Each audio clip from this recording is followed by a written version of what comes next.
Կառավարող մեծամասնությունը ոչ թե իր ձեռքն է վերցրել ապօրինի գույքի բռնագանձման համակարգը,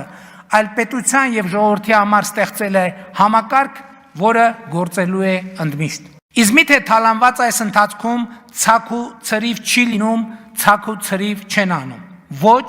որովհետև ավելի քան 1.7 միլիարդ դոլարի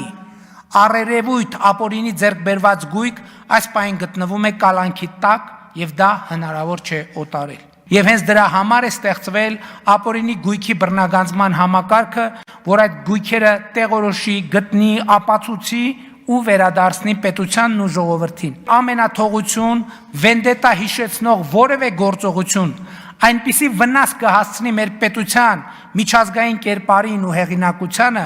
տնտեսությանն ու ներդրումային միջավայրին, որ նույնիսկ տասնյակ միլիարդավոր դոլարներով հնարավոր չի լինի այդ վնասը վերականգնել։ Մենք չենք գնում այդ ճանապարհով եւ իրականացնում ենք հեղափոխության ժամանակ մեր տված վենդետա չիրականացնելու, օրենքի եւ իրավունքի գերակայություն հաստատելու, Հայաստանը օրենքի եւ օրինականության երկիր դարձնելու